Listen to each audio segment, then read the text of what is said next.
కొంచెం బాగా ఉన్నటువంటి వాడు తప్పటడుగు వేసి వేరే ఏదో చెప్పి నేను నష్టపోతా, ఎదురుగుండా ఉన్న వాళ్ళని కూడా నష్టపరుస్తా అన్నాడు అనుకోండి, అంత కష్టం కలుగుతుంది. ఎందుకు?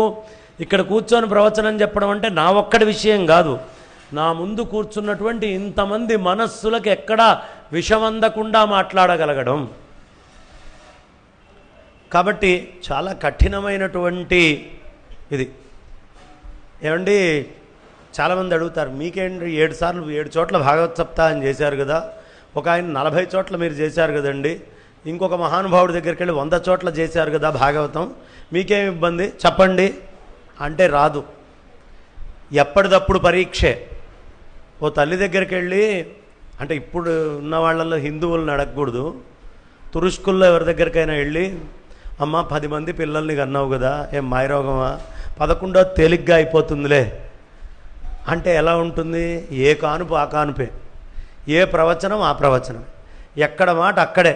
పరమేశ్వరుడు బుద్ధిలోకి వచ్చి ఏం ద్యోతకం చేస్తాడో, ఏం మాట్లాడిస్తాడో, ఎందుకు మాట్లాడిస్తాడో మనకు తెలియదు, అదొక లీలగా సాగుతూ ఉంటుంది.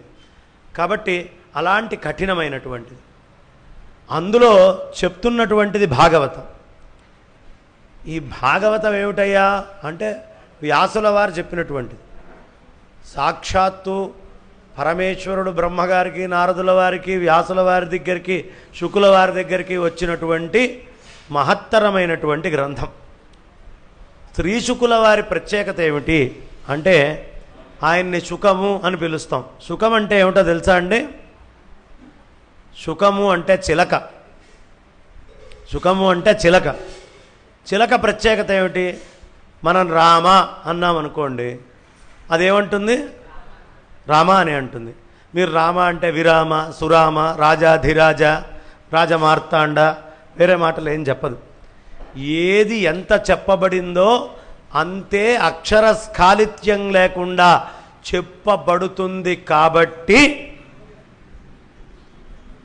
దానిని సుఖము అన్నారు. ఈ శుకుల వారు ఏం చేశారయ్యా?